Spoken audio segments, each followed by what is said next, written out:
Bab 766. Nama, Dewa Perang Surgawi kembali ke kota penulis, Liu Yuetian. Plus matikan mengatur ulang. Ketika Long Aotian siap untuk melanjutkan pembongkaran panggung, Yang Xuan tiba-tiba berkata dengan keras, sebenarnya, kata-kata yang baru saja kukatakan bukanlah pikiranku sendiri. Di sini, aku harus berterima kasih kepada seseorang yang telah bekerja keras untuk masa depan saudara-saudara bandit kuda. Karena aku cukup beruntung menjadi pemimpin, pria itu sering menemuiku dan berbicara banyak kepadaku. Dia mengatakan kepadaku bahwa posisi pemimpin yang sekarang kududuki bukan berarti kekuatan dan kemakmuran penuh, tetapi sebuah tanggung jawab. Memikul tanggung jawab untuk membiarkan saudara-saudara terbebas dari perbudakan dan menuju kejayaan. Setelah mendengarkannya, aku tiba-tiba menyadari segalanya dan menghabiskan seluruh energi dan waktuku untuk memikirkan masa depan saudara-saudaraku. Jika saudara-saudara bandit kuda kita sekarang berada dalam kegelapan, yang paling kita inginkan saat ini adalah cahaya penuntun yang dapat bersinar di depan kita. Dan cahaya penuntun yang diam-diam membayar, tidak pernah peduli dengan hasilnya, dan diam-diam menerangi masa depan saudara-saudara kita adalah milik kita. Berbicara tentang ini, Yang Xuan sengaja berhenti sejenak selama beberapa detik. Setelah menarik rasa harapan semua orang, dia tiba-tiba menunjuk ke suatu arah dan berkata dengan kekuatan nyaring, cahaya penuntun yang menerangi masa depan saudara-saudara ini adalah milik kita, naga. Bangga, surga. Begitu kata-kata ini keluar, semua orang di antara hadirin langsung terdiam. Long Aotian, bajingan yang paling merepotkan. Dia membayar dengan diam-diam. Lampu suar, kekuatan yang paling bodoh adalah Long Aotian sendiri. Dia baru saja menemukan cara untuk menghadapi Yang Xuan selanjutnya. Dia berencana bahwa ketika Yang Xuan mengucapkan nama pria itu, dia segera melompat keluar untuk membongkar peron. Tetapi tanpa diduga, itu adalah dirinya sendiri. Sebelum dia pulih, sebuah lampu sorot tiba-tiba menyinarinya. Kemudian, sekelompok besar wanita keamanan dan etiket berpakaian hitam berbaris dalam dua baris dan berjalan ke samping. Dua penjaga keamanan meletakkan gulungan karpet merah di tanah dan membungkuk ke depan dengan cepat. Dua wanita etiket teratas, baik dalam bentuk dan penampilan, memegang lengan Long Aotian sambil tersenyum dari kiri ke kanan. Berdiri di kedua sisi karpet merah, dua baris wanita berbusana adat dan penjaga keamanan berpakaian hitam berteriak, "Tolong, Tuan Long Aotian." Pada saat yang sama, dua wanita berbusana adat mulai berjalan perlahan ke depan sambil menggendong Long Aotian.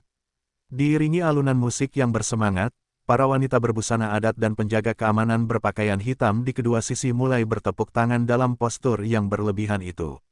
Pada saat ini, Long Aotian hanya merasa otaknya kosong, dan berjalan seperti menginjak kapas. Sorotan, tepuk tangan, karpet merah, dan musik yang menggerahkan. Pada saat ini, dia tiba-tiba merasa hidupnya telah mencapai puncak. Meskipun dia sendiri adalah pemimpin keluarga kuda naga, dengan ribuan saudara di bawah tangannya, dia biasanya dikelilingi, tetapi dia tidak pernah seformal itu. Yang Xuan secara pribadi turun, memegang tangan Long Aotian dan datang ke tengah panggung. Melihat Long Aotian, dia berkata dengan tulus, "Saudara Aotian, terima kasih atas semua yang telah kamu lakukan kepada saudara-saudara bandit kuda. Aku tahu siapa kamu. Kamu telah melakukan begitu banyak hal, tetapi kamu tidak pernah ingin orang lain tahu."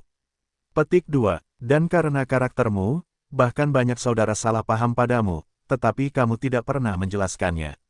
Karena kamu tidak peduli apa yang orang lain pikirkan tentangmu. Selama saudara-saudaramu memiliki masa depan yang baik, yang lainnya tidak penting bagimu. Setelah mengatakan itu, Yang Xuan menoleh lagi dan berkata kepada puluhan ribu bandit kuda di tribun, "Saudara Aotian telah membayar untuk kita secara diam-diam, terlepas dari keuntungan dan kerugian pribadi. Awalnya, aku ingin menyembunyikan rahasia ini sepanjang waktu, tetapi aku selalu merasa bahwa pahlawan yang tidak dikenal seperti itu harus diketahui semua orang. Saudara Aotian telah berbuat terlalu banyak untuk kita. Dia bahkan baru saja menulis pidatonya. Sekarang, mari kita berikan tepuk tangan yang paling hangat kepada saudara Aotian dan berterima kasih kepada saudara Aotian atas usahanya yang terus-menerus untuk kita." Begitu kata-kata ini keluar, Zhang Beikai dan pengasuh anak lainnya segera berdiri dan bertepuk tangan, dan kemudian para bandit kuda di tribun mulai bertepuk tangan satu demi satu. Untuk sesaat, tepuk tangan itu menggelegar. "Saudara Aotian, Apa yang ingin Anda katakan kepada saudara-saudara? Yang Xuan tersenyum dan menyerahkan mikrofon kepada Long Aotian. Mata Long Aotian dipenuhi dengan air mata. Kata-kata Yang Xuan tadi membuatnya merasa darahnya mendidih, dan bahkan dia sendiri terharu. Sebenarnya, dia tahu betul bahwa dia sangat tidak disukai oleh keluarga bandit kuda lainnya. Secara diam-diam, mereka semua mengatakan bahwa dia pelit, tidak masuk akal, dan sombong. Semua keluarga bandit kuda, apapun yang terjadi, meskipun mereka tidak berani datang bersamanya secara terbuka, mereka mengucilkannya secara sengaja atau tidak sengaja. Sekarang, semua orang berdiri dan bertepuk tangan untuknya. Perasaan ini seakan membuka pintu yang terkubur di dalam hatinya. Untuk pertama kalinya, dia merasa sangat senang diakui oleh semua orang. Saudara-saudara, aku Long Aotian tidak mengatakan apa-apa. Aku hanya akan mengatakan sepatah kata hari ini. Urusan kalian di masa depan bukan hanya urusan Long Aotianku, tetapi juga urusan seluruh keluarga Long Ma kita. Selama saudara-saudara bisa memiliki masa depan yang baik, keuntungan dan kerugian pribadiku tidak penting. Jika saudara-saudaraku memiliki sesuatu untuk dikatakan kapan saja, aku Long Aotian bersedia melewati api dan air demi saudara-saudaraku. Begitu kata-kata ini keluar, seluruh penonton bertepuk tangan lagi. Saat ini, dunia spiritual Long Aotian hampir dikalahkan, dan pikiran bandit kuda lainnya telah dituntun. Namun, ini masih belum cukup. Yang Xuan bersusah payah merencanakan konferensi bandit kuda seperti itu. Dia harus mendapatkan kembali modal. Saudara-saudara, saya punya hal penting lain yang harus diumumkan hari ini. Yang Xuan mengambil mikrofon dan berkata kepada hadirin, saya malu dengan posisi saya sebagai pemimpin. Ini hanya keberuntungan, saya tidak punya bakat yang sesungguhnya. Namun, saya bersedia melakukan apapun yang saya bisa untuk saudara-saudara saya. Tentu saja, bakat saya sendiri tentu saja tidak cukup. Jadi, saya memutuskan untuk membentuk aliansi untuk kita semua. Di masa mendatang, semua masalah bandit kuda akan diperintahkan dan diputuskan oleh aliansi ini. Dan pemimpin aliansi ini, saya memutuskan untuk membiarkan saudara Long Aotian, yang telah membayar diam-diam untuk kita, menjadi pemimpin. Bagaimana menurutmu? Saat ini, emosi para bandit kuda telah lama dimobilisasi, dan kemampuan berpikir mereka telah memasuki tahap kosong sesaat. Mereka benar-benar dalam suasana hati yang fanatik. Tanpa berpikir panjang, mereka berdiri dan berkata, bagus, bagus, bagus. Kemudian Yang Xuan menyerahkan mikrofon kepada Long Aotian dengan wajah bodoh dan bertanya sambil tersenyum, Saudara Aotian, apakah Anda bersedia memikul tanggung jawab ini dan terus bekerja untuk saudara-saudara Anda? Long Aotian begitu bersemangat sehingga dia tidak sabar untuk berkata, saya bersedia, saya bersedia, saya bersedia. Dengan alunan melodi, hari ini Anda ingin menikah dengan saya, seluruh hadirin bertepuk tangan. Kemudian, Yang Xuan tersenyum kepada Long Aotian dan bertanya, sekarang pemimpin aliansi telah muncul, tetapi aliansi ini harus memiliki nama. Tolong berikan satu kepada saudara-saudara secara langsung. Saya pribadi menyarankan agar kita para bandit kuda tidak boleh menjadi bandit kuda sepanjang hidup kita, jadi nama aliansi ini harus menonjolkan gaya bandit kuda kita, dan tidak boleh membawa kata bandit. Saudara Aotian, menurut Anda apa nama aliansi kita seharusnya? Long Aotian menarik kepalanya dan berpikir, lalu tiba-tiba menepuk pahanya, kami bandit kuda tidak pernah menjadi bandit kuda biasa. Kuda kami bisa terbang, berenang, dan pergi ke surga dan bumi. Kuda kami bukan kuda biasa, tetapi kuda dewa. Jadi, saya memutuskan bahwa nama aliansi itu disebut aliansi kuda dewa. Di sebelah Yang Xuan tiba-tiba muncul garis hitam di dahinya, aliansi kuda dewa. Kuda dewa, apakah itu planet yang bahagia? Aliansi ini memiliki pemimpin dan nama. Meskipun namanya agak aneh, aliansi ini resmi didirikan. Selanjutnya, Yang Xuan meminta orang-orang untuk membawa 22 piring yang dilapisi sutra merah dan meletakkannya di atas meja. Semua orang penasaran dengan apa yang ada di piring itu. Yang Xuan memberi tanda kepada beberapa saudara Tianmi. Mereka bergegas dan membuka kain merah di piring itu. Semua orang tercengang ketika melihat apa yang ada di dalamnya. Ternyata itu adalah 3 medali emas besar, 7 medali perak dengan ukuran yang sama, dan 22 medali perunggu. Di setiap sisi tanda, ada pola kepala kuda yang indah yang diukir dan bertatahkan batu permata yang berkilauan, yang bersinar di bawah cahaya dan terlihat sangat indah. Saudara-saudara, Yang Xuan menatap mereka dan berkata sambil tersenyum, 3 medali emas, 7 medali perak, dan 12 medali perunggu ini mewakili 22 kehormatan. Adapun siapa yang bisa mendapatkan kehormatan ini, kita harus membaginya sesuai dengan prestasi. Kita akan melakukan evaluasi setiap tahun dan memberi mereka plakat yang sesuai dengan prestasi masing-masing keluarga. Keluarga yang memiliki plakat ini bisa mendapatkan gelar keluarga elit, dan keluarga elit dibagi menjadi 3 tingkatan menurut medali emas, medali perak, dan medali perunggu. Keluarga yang memenangkan medali emas bisa mendapatkan gelar keluarga tertinggi. Saudara-saudara, apakah kalian menginginkan kehormatan ini? Ya, para bandit kuda di tribun berteriak serempak. Apa yang dikatakan orang kaya dan bangsawan sebelumnya memang benar. Uang tidak terlalu menarik bagi para bandit kuda ini. Yang mereka inginkan adalah pengakuan dan kehormatan. Semua orang melihat ke-22 plakat, dan mata mereka bersinar dengan kerinduan. Saudara Aotian, pembagian plakat akan diserahkan kepada aliansi kuda dewa. Yang Xuan menatap Long Aotian dan berkata, kamu pilih seorang pemimpin keluarga dari keluarga-keluarga ini untuk membentuk manajemen aliansi kuda dewa bersamamu dan melayani saudara-saudara bandit kuda bersama. Long Aotian mengangguk dengan penuh semangat, jangan khawatir, kepala, aku akan melakukannya dengan baik. Melihat ekspresi Long Aotian, Yang Xuan mengangguk dengan sangat puas. Itu bukan sikap tulus Long Aotian, tetapi Yang Xuan tahu bahwa rencananya telah berhasil dengan sempurna. Selanjutnya, perkembangan hal-hal tersebut dilakukan dengan sangat sesuai dengan rencana yang dirumuskan oleh Yang Xuan dan yang lainnya. Dengan godaan dari 22 medali ini, 72 keluarga bandit berkuda rute tampil lebih baik satu persatu. Dan Long Aotian memilih 10 pemimpin keluarga dari 72 bandit berkuda. Rute untuk membentuk manajemen aliansi kuda dewa, yang membangkitkan ribuan gelombang dengan satu batu. 72 bandit berkuda jalan, setiap keluarga ingin memasuki manajemen aliansi, tetapi hanya ada 10 tempat. Keluarga-keluarga yang terpilih itu secara alamiah bahagia, tetapi yang tidak terpilih merupakan mayoritas. Hati mereka sangat tidak seimbang. Mereka berpikir, mengapa mereka memilih orang lain tetapi tidak memilih mereka? Apakah Anda memandang rendah diri Anda sendiri? Jadi keluarga-keluarga yang tidak terpilih ini mulai menentang 10 keluarga terpilih. Kontradiksi mereka sebelumnya terhadap Yang Xuan telah secara tidak sadar ditransfer ke diri mereka sendiri. Ini adalah tujuan akhir Yang Xuan.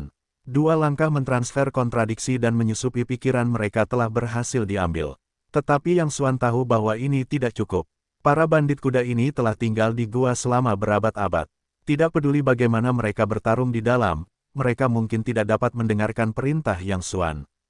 Hanya ada satu cara untuk mengendalikan mereka sepenuhnya, migrasi.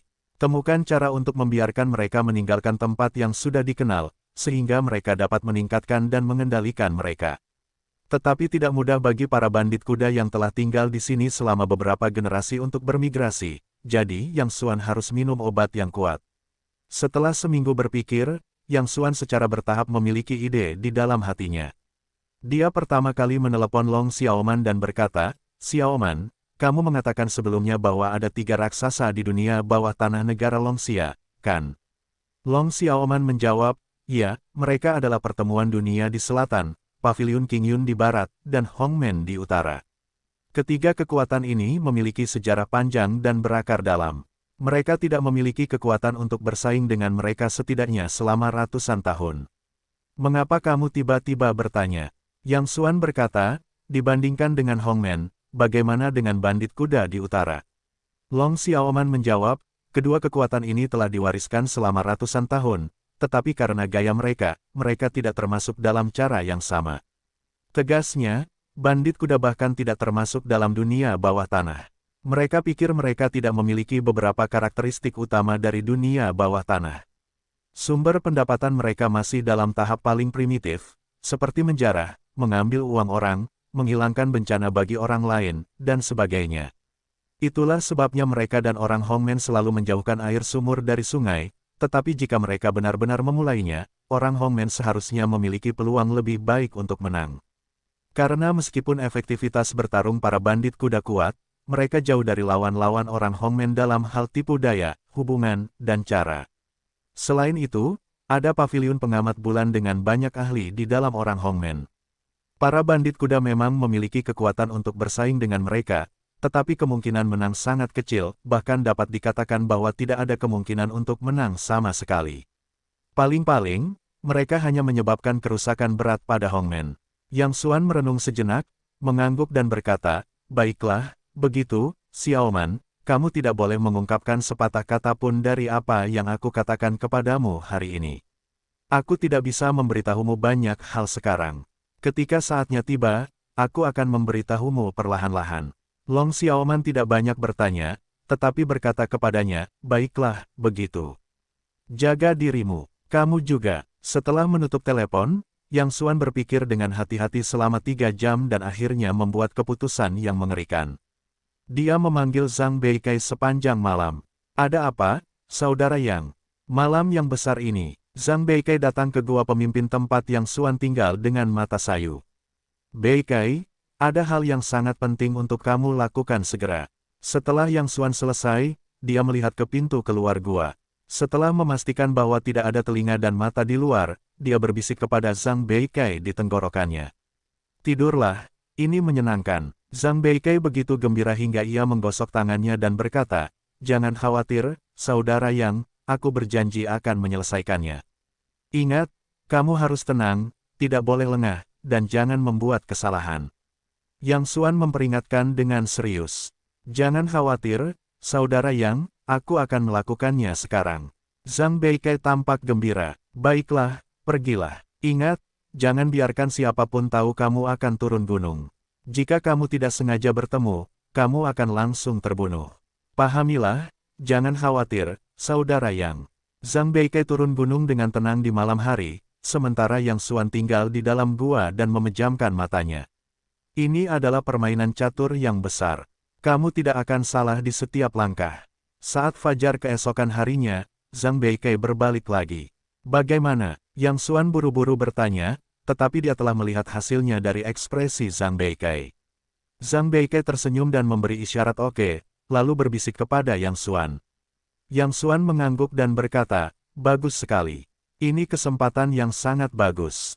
Kamu panggil kupu-kupu ekor burung walet dan Fugui, lalu urus-urusanmu sendiri.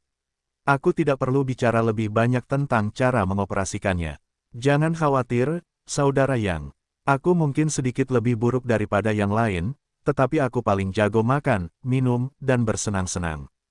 Pastikan itu pantas." "Baiklah, itu bagus. Pergi." Malam itu, Zhang Beikai memanggil sekelompok besar bandit kuda yang memiliki hubungan baik untuk turun gunung untuk minum, yang tidak melanggar aturan. Meskipun bandit kuda hanya bisa tinggal di gua, mereka juga bisa turun gunung untuk bersenang-senang saat tidak ada yang harus dilakukan. Katakan saja halo kepada keluarga. Kelompok orang yang disebut oleh Zhang Beikai ini setidaknya mencakup 3 anggota keluarga bandit kuda, beberapa di antaranya adalah anggota keluarga kuda naga. Sekelompok orang bernyanyi dan minum di dalam kotak, menggoda gadis-gadis mereka. Mereka bersenang-senang, tetapi mereka tidak menyadari bahwa jaring tak terlihat perlahan-lahan menyebar di atas kepala mereka. Xuan Cheng, rumah bangsawan Sanmen. Rumah bangsawan ini tidak pernah terbuka untuk dunia luar. Di mata orang luar, rumah bangsawan ini penuh dengan misteri dan rasa kagum. Bahkan rencana pembongkaran tahun-tahun sebelumnya, karena ada 3 rumah bangsawan di daerah ini, rencana pembongkaran diubah sementara, dan waktu pembongkaran daerah ini ditunda tanpa batas waktu. Xuan Cheng bukanlah kota dengan keamanan publik yang baik. Ada banyak penjahat dan perusuh lokal di sini. Perkelahian terjadi hampir setiap hari. Namun, dalam jarak 3 km di sekitar rumah bangsawan Sanmen, tidak pernah ada perkelahian selama bertahun-tahun. Jika orang luar datang ke daerah setempat dan memiliki teman di daerah setempat, teman itu akan berkata kepadanya, "Jika Anda menemukan keadaan khusus di antara para gangster di sini, segera lari ke arah rumah bangsawan Sanmen." Selama Anda memasuki jarak kurang dari 3 km di dekat rumah bangsawan Sanmen, bahkan Raja Surgawi Lao Su tidak berani terus mengejar. Alasan mengapa rumah bangsawan Sanmen begitu rendah di Xuan Cheng sangat sederhana, hanya karena rumah bangsawan ini dibuka oleh orang Hongmen. Keberadaan macam apa Hongmen itu, tak perlu dikatakan lagi, ia adalah pemimpin dunia bawah tanah utara selama ratusan tahun. Ia memiliki warisan yang panjang selama ratusan tahun. Ia memiliki banyak industri, tidak kurang dari 30.000 murid, dan ini tidak dihitung sebagai murid eksternal. Jika Anda ingin menghitung, masih banyak lagi. Karena geografi dan iklim Xuancheng, ini adalah kota yang menyenangkan, yang sangat cocok untuk orang tua. Jika seseorang di Hongmen pensiun di usia tua, mereka dapat memilih untuk mengambil sejumlah besar uang yang cukup bagi mereka untuk menghabiskan hidup mereka dan menemukan tempat untuk menjalani kehidupan yang sederhana. Tentu saja, jika Anda tidak tahan kesepian, Anda dapat pindah ke Taman Sanmenzuang. Untuk mengatakannya lebih populer, Manor Sanmen seperti salah satu panti jompo Hongmen, di mana ada orang tua pensiunan yang telah memberikan kontribusi bagi Hongmen. Jika ada yang berani membuat masalah di sini, tidak ada bedanya dengan langsung melapor kepada Lord Yan. Malam itu, dua van putih tanpa foto tiba-tiba datang perlahan ke sisi ini. Rumah Sanmen secara alami dijaga oleh para pengikut Hongmen. Namun mungkin itu karena mereka telah aman di sini terlalu lama dan tidak pernah ada kecelakaan. Dua penjaga yang bertugas menjaga tampak ceroboh dan menguap di ruang jaga sambil menonton drama TV yang membosankan. Dua mobil van berhenti di dua arah jalan di depan rumah Sanmen, dan sekitar selusin orang keluar dari kedua mobil van tersebut. Ke-10 orang itu berpakaian dengan cara yang mencolok. Setelah mereka turun dari kereta, mereka membuka sebotol baijiu dan menuangkan beberapa tetes ke dalam mulut mereka, lalu menyemprotkannya ke tubuh mereka, lalu mabuk di tengah jalan. Rumput, lihat bulu ayam sialan itu. Ini pacarku. Saat kedua kelompok itu lewat, salah satu pemuda bercelana jeans robek memarahi seorang pria berkepala datar di sisi lain. Rumput, siapa yang kau marahi? Apa-apaan dengan tatapan? Pria berkepala datar itu menjawab dengan tidak sopan. Persetan denganmu, minta maaf pada pacarku, atau aku akan merobek tulangmu. Oh, napasmu sangat panjang. Ayo, biarkan aku melihatnya. Pergi ke ibumu dan jadilah aku, tidakkah kau berani? Kemudian kedua kelompok itu mulai bergegas dan saling mencabik. Dua murid Hongmen yang lesu di ruang tugas mendengar suara di luar. Salah satu dari mereka menguap dan berkata, apa suara di luar? Berisik sekali, siapa tahu, sepertinya ada yang berkelahi. Ah, siapa yang memakan hati beruang dan keberanian macan tutul dan berani bertarung di sini? Apakah dia lelah hidup? Pergi dan lihatlah. Dua penjaga keamanan menguap dan berjalan ke pintu. Mereka melihat sekelompok gangster kecil yang mabuk saling mencabik dan memukul. Salah satu dari mereka berkata dengan marah, hentikan ini untukku. Aku benar-benar lelah hidup, apa kau tidak tahu tempat apa ini? Pada saat ini, seorang gadis muda dan cantik tiba-tiba berlari keluar dari kerumunan, berlari ke depan dan menarik lengan seorang penjaga keamanan dan berkata, Kakak, banyak dari mereka yang menindas kita, tetapi sedikit dari mereka yang menindas kita. Tolong bantu kami. Kedua penjaga keamanan itu bertugas di sini setiap hari. Biasanya mereka bahkan tidak bisa melihat bayangan seorang wanita. Pada saat ini, mereka bertemu dengan seorang gadis cantik genit dan langsung merasa dalam suasana hati yang baik. Bagaimana kau ingin berterima kasih kepada kakakmu? Seorang penjaga keamanan berkata dengan senyum buruk. Gadis itu berkata dengan malu-malu, terima kasih sebanyak yang kau katakan. Hahaha, itu menarik. Oke, kakak, aku akan membantumu sebentar hari ini. Kedua penjaga keamanan itu berdiri dan berteriak pada pria jantan di depan, hentikan, atau... Sua, ketika kedua penjaga keamanan itu baru setengah jalan mengucapkan kata-kata mereka, mereka tiba-tiba merasakan kilatan perak di depan mereka. Lalu merasakan tenggorokan mereka dingin, dan kemudian mereka tidak tahu apa-apa. Gadis cantik yang masih bertingkah seperti Petis tadi tiba-tiba menjadi dingin. Kedua kelompok orang yang sedang mencabik-cabik dan memukul juga berhenti pada saat yang sama. Lakukan. Seorang wanita dengan rambut panjang dan tubuh yang seksi memberi perintah. Lebih dari selusin orang dengan cepat mengeluarkan jubah hitam yang disiapkan untuk acara itu dan mengenakannya pada mereka. Kemudian mereka mengeluarkan parang dengan tanda bandit kuda dari belakang dan bergegas menuju gerbang rumah Sanmen seperti hantu. Siapa? Murid Hongmen yang bertugas patroli malam melihat lebih dari selusin bayangan Taois bergegas ke sisi ini. Dia segera meneguk minumannya. Tepat saat dia hendak mengeluarkan walkie-talkie-nya, ada kilatan perak. Dengan suara mendesing, pisau kupu-kupu perak jatuh ke tenggorokannya dalam sekejap. Dalam sekejap mata, sosok gelap muncul di matanya, mencabut pisau kupu-kupu dari tenggorokannya, lalu terus berlari maju. Dalam perjalanan, saya sesekali bertemu dengan murid Hongmen yang sedang berpatroli malam, tetapi karena terlalu aman di sini dan tidak pernah terjadi kecelakaan, murid patroli ini ceroboh. Puluhan bayangan ini seperti dewa kematian yang berkeliaran di malam hari. Selama mereka tertangkap, mereka tidak akan pernah selamat. Bayangan ini berhasil membunuh sampai ke daerah pemukiman orang tua Hongmen, deretan villa. Orang-orang ini bergegas masuk, tanpa berkata apa-apa, membawa pisau adalah santapan. Kemudian menjarah semua batu giok, barang antik, kaligrafi, dan lukisan di dalamnya. Kemudian mengungsi dengan cepat. Pada saat keamanan Hongmen bereaksi, orang-orang ini telah naik ke mobil van dan melarikan diri. Kejar aku, murid Hongmen, Tiking, yang merupakan kapten keamanan, memiliki wajah penuh keringat di dahinya. Ada kecelakaan besar di kediaman Sunman. Jika tidak ditangani dengan baik, dia, orang utama yang bertanggung jawab, dan saudara-saudaranya akan mati. Sebenarnya, itu bukan kecerobohannya, tetapi dia tidak akan berpikir bahwa seseorang akan berani merampok kediaman Sunman. Ratusan murid gerbang merah yang bertanggung jawab atas keamanan kediaman Sunman berhamburan keluar dan menggeledah kelompok itu dari segala arah. Salah satu tim pencari yang terdiri dari lebih dari 20 orang tiba-tiba menemukan vas porselen pecah di pintu sebuah klub hiburan. Melihat ke depan, itu adalah vas antik yang dikumpulkan oleh seorang lelaki tua di kediaman Sunman. Laporkan untuk menemukan keberadaan pembunuhnya, di sisi kota hiburan malam yang baik. Setelah kapten pencari memberikan pemberitahuan kepada walkie-talkie, dia bergegas masuk dengan lebih dari 20 murid gerbang merah. Pada saat ini, puluhan bandit kuda yang duduk di lantai 3 telah mabuk.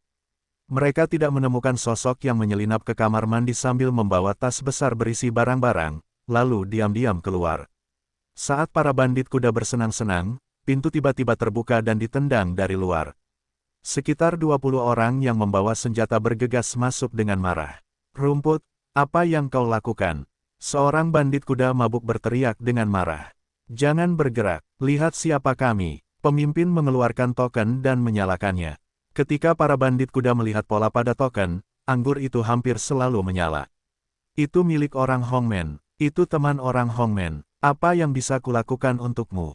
Seorang pemimpin bandit kuda juga mengeluarkan token dengan pola bandit kuda dari tangannya dan menyalakannya. Para bandit Hongmen dan Ma selalu tidak menyerbu sungai, jadi jika itu bukan kasus khusus, kedua belah pihak akan saling memberi muka.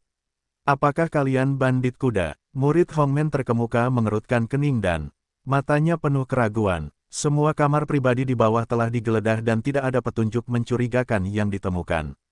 Kamar pribadi ini adalah satu-satunya yang tersisa di seluruh klub yang belum digeledah. Vas antik yang pecah di pintu pasti menunjukkan bahwa para perampok itu pasti ada di klub ini saat ini. Tapi apa yang terjadi? Apakah para bandit kuda ini melakukannya? Tapi tidak ada alasan. Para bandit Ma dan Hongmen adalah organisasi yang telah diwariskan selama ratusan tahun. Kedua belah pihak tidak pernah melanggar sungai. Tidak ada gesekan selama hampir 70 atau 80 tahun. Mereka tidak punya alasan untuk mengambil inisiatif untuk melawan Hongmen.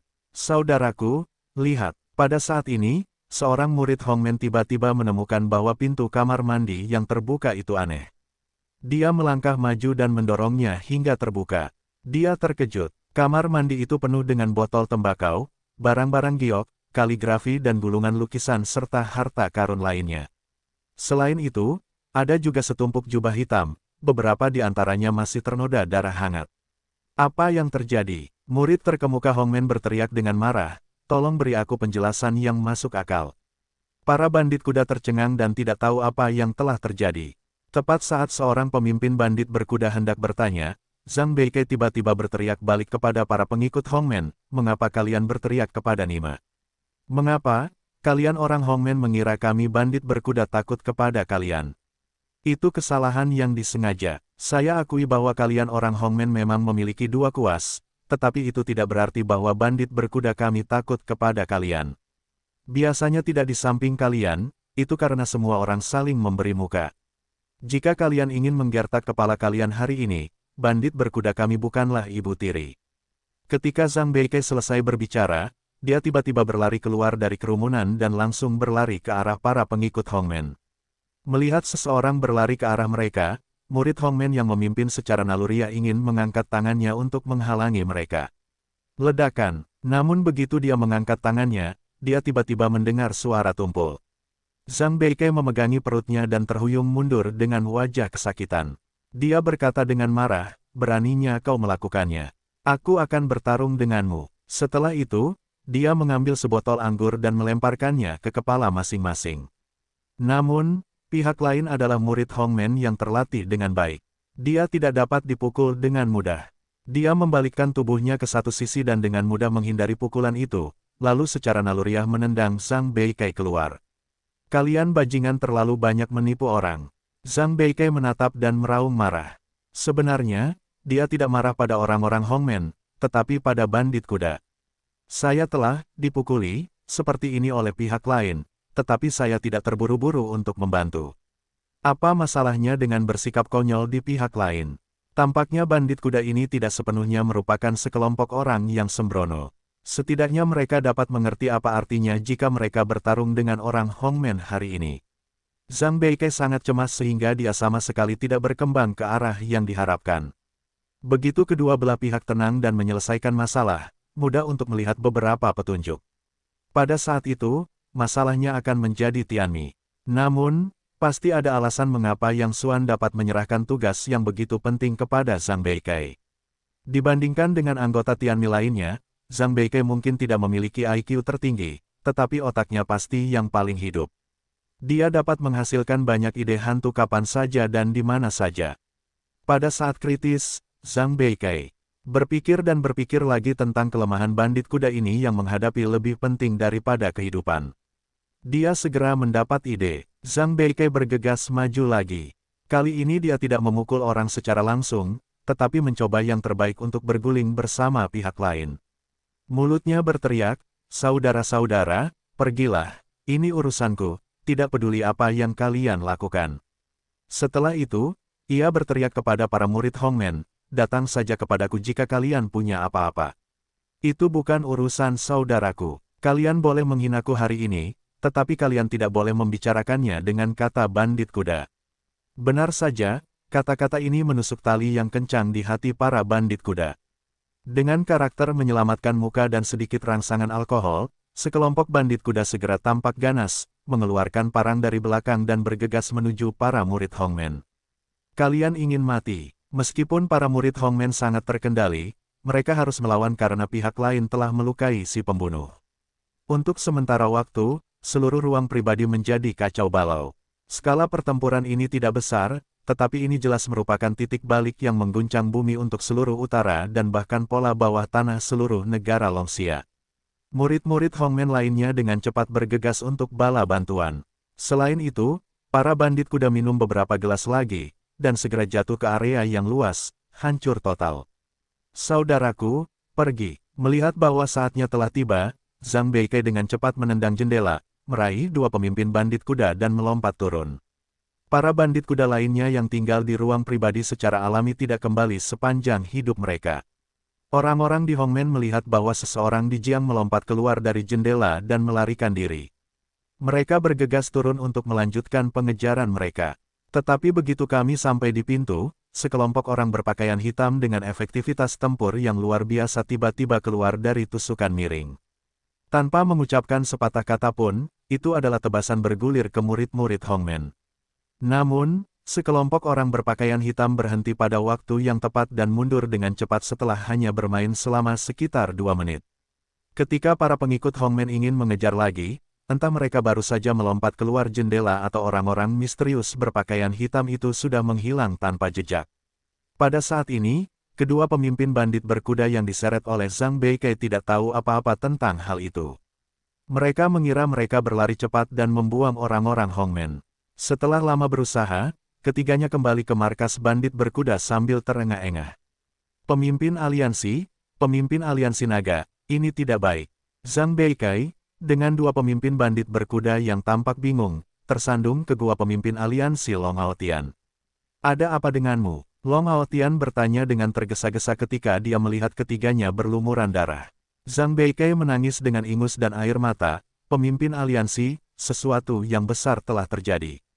Puluhan saudara kita telah terbunuh. Apa? Siapa yang begitu berani?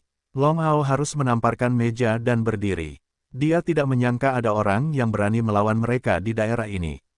Zhang Beike tampak sedih dan marah, menatap kedua pemimpin bandit berkuda itu dan berteriak, "Lebih baik kalian mengatakannya." Kedua pemimpin bandit berkuda itu menggertakkan gigi dan berkata, "Mereka dari Hongmen." "Apa?" Wajah Long Haotian tiba-tiba berubah ketika dia mendengar kata Hongmen. "Apakah kamu yakin pihak lain adalah orang Hongmen?" Long Haotian bertanya dengan wajah terkejut. Kedua pemimpin bandit kuda itu menggertakkan gigi dan berkata, "Itu masih salah. Mereka membunuh puluhan saudara kita. Jika mereka tidak membalas dendam, mereka bersumpah untuk tidak menjadi manusia." Zhang Beike mengambil kesempatan untuk marah dan berkata, "Pemimpin aliansi, berikan perintah dengan cepat. Cucu-cucu orang Hongmen telah menunggangi kita. Jika kita tidak kentut lagi, bagaimana kita bisa membayar saudara-saudara yang mati?" Tidak, meskipun Long Haotian tidak takut pada langit dan bumi pada hari kerja, dia masih membawa benar dan salah yang utama dengan jelas dan berkata dengan wajah berat, "Masalah ini bukan masalah kecil. Begitu dia berperang dengan orang Hongmen, itu akan menjadi tidak terkendali. Xie Wenxi bukan orang bodoh. Dia tidak bisa menyerang kita secara tidak masuk akal. Pasti ada rahasia. Masalah ini sudah stabil sebelumnya. Tidak seorang pun diizinkan bertindak gegabah tanpa perintahku. Aku akan mencoba menghubungi Xie Wenxi terlebih dahulu. Tapi, jangan bicara lagi. Sudah beres. Kirim perintah dan blokir semua jalan keluar gunung segera. Tidak seorang pun boleh turun gunung tanpa perintahku." Setelah meninggalkan Gua Long Haotian, Zhang Beike buru-buru mencari Yang Xuan, saudara Yang, anak Long Haotian tidak tahu jalan dan berkata ingin menghubungi bos Hongmen Xie Wenxi secara langsung. "Apa yang bisa kulakukan? Begitu dia dan Xie Wenxi online, itu akan terbongkar." Yang Xuan juga mengerutkan kening. Dia sangat kekurangan setiap tautan, tetapi dia tidak memperhitungkan Long Haotian. "Aku tidak menyangka bajingan bertangan satu ini terlihat sangat jelas di depan acara-acara besar." Zhang Beike benar. Jika Long Haotian dan Xie Wenxi diizinkan online, itu akan merepotkan. Segera beritahu semua orang dan segera berkumpul di sini. Ingat, jangan biarkan siapapun melihat. Yang Xuanguo memerintahkan. Segera, saudara-saudara Zhongtianmi datang ke gua Yang Xuan diam-diam di malam hari. Ketika Yang Xuan mengatakan rencananya, bahkan saudara-saudara Zhongtianmi yang berani ini pun terkejut. Zhang Beike khawatir, "Saudara Yang, apakah ini terlalu berisiko? Selama ada kesalahan, konsekuensinya tidak akan terbayangkan." Kupu-kupu Swallowtail juga berkata, "Bisakah kamu mengubah cara yang aman?" Yang Xuan menghela nafas, "Tidak ada waktu. Meskipun metode ini berisiko, itu adalah satu-satunya cara saat ini. Karena itu, kamu harus berhati-hati dalam masalah ini. Kamu harus aman dan mengambil tindakan." Ya, memanfaatkan malam itu, saudara-saudara Tianmi mulai melakukan aksi teroris secara diam-diam sesuai dengan pembagian kerja masing-masing. Pada saat ini, murid-murid Hongmen yang tak terhitung jumlahnya bergegas ke Xuancheng dari segala arah begitu mereka mendapat berita itu. Sesaat, seluruh Xuancheng segera mengumpulkan ribuan murid Hongmen dan mencari kemana-mana untuk mengetahui keberadaan orang-orang itu. Xie Wenxi, bos Hongmen, juga tetap tenang dalam masalah ini dan memerintahkan agar tidak seorang pun diizinkan menyerang wilayah bandit kuda tanpa mengetahui faktanya. Xie Wenxi mengirim seorang pria bernama Guo Zongtian ke Xuancheng untuk sementara waktu menjabat sebagai panglima tertinggi atas kejadian mendadak itu. Guo Zongtian berusia sekitar 40 tahun. Dia tenang dan tidak termasuk tipe yang impulsif, jadi sangat tepat bagi Xie Wenxi untuk membiarkannya menanganinya. "Saudara Tian, beri saya perintah. Saya harus membunuh bandit kuda itu hari ini. Kami orang Hongmen tidak pernah menderita kerugian sebesar ini.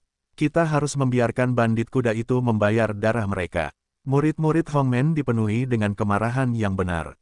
Kali ini, 7 pensiunan dan lebih dari 20 murid Hongmen yang bertanggung jawab atas keamanan terbunuh di Istana Sanmen. Ketika bertarung di klub, meskipun mereka nyaris tidak menghabisi lawan-lawan mereka juga berhasil mengalahkan 7 atau 8 saudara. Ini adalah aib besar bagi para pengikut Hongmen. Semuanya tenang. Guo Zongtian tetap tenang. Ini bukan masalah kecil. Begitu dia berperang dengan para bandit kuda, hal-hal yang terlibat tidak dapat dikendalikan sama sekali. Lagi pula, pemimpin Xie telah memberi perintah. Tidak seorang pun dapat bertindak tanpa izinnya. Setelah mengucapkan kata-kata ini, Guo Zongtian menghela nafas sedikit melihat ekspresi lebih dari separuh pengikut Hongmen yang menggertakkan gigi. Jelas apa yang dipikirkan saudara-saudara ini. Aku tahu saudara-saudara sangat ingin membalas dendam. Bahkan jika mereka mati, mereka tidak dapat menelan roh jahat ini. Sebenarnya, aku merasakan hal yang sama dengan saudara-saudaraku, tetapi kita harus mempertimbangkan situasi secara keseluruhan. Pikirkanlah. Ada paviliun King Yun di barat dan pertemuan dunia di selatan. Selama bertahun-tahun, meskipun air sumur dari 3 keluarga kita tidak menyerbu sungai, kedua keluarga ini selalu mengincar kita.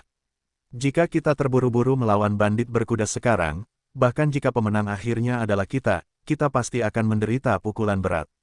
Jika paviliun King Yun dan dunia akan jatuh saat ini, Hongmen akan berada dalam bahaya. Dan kamu harus percaya pada pemimpin Xie. Kamu harus tahu karakternya dengan sangat baik. Dia tidak akan pernah menyerah. Dia pasti akan meminta penjelasan untuk Hongmen. Jadi yang harus kita lakukan sekarang adalah menunggu dan melihat perubahannya.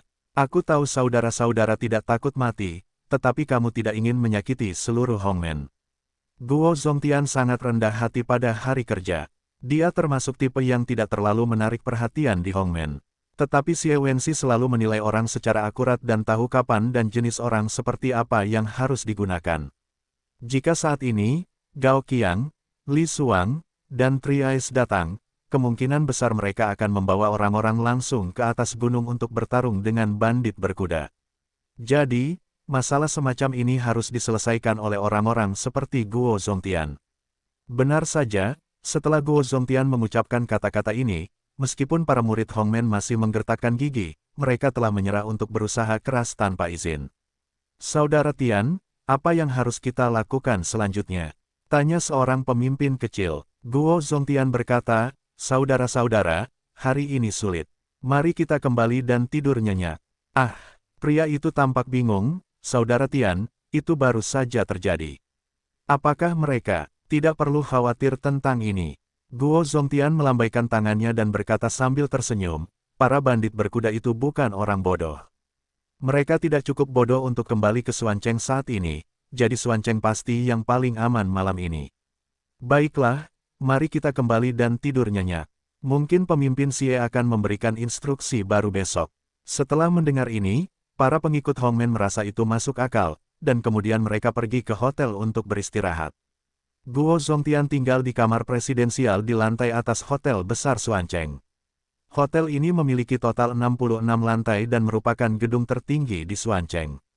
Meskipun dia meminta semua saudaranya untuk kembali beristirahat, sebagai panglima tertinggi sementara dari keadaan darurat ini, dia tetap tidak bisa mengendurkan kewaspadaannya. Para pengikut Hongmen tinggal di lantai pertama hingga ketiga hotel, serta lantai 66, 65, dan 64 dari atas ke bawah, dan dipatroli 24 jam sehari. Di pintu kamar presidensial tempat Guo Zongtian tinggal, ada lebih dari selusin pengikut elit Hongmen yang berpegangan tangan, yang dapat dikatakan dijaga ketat. Namun, mereka mengabaikan tempat yang sangat penting.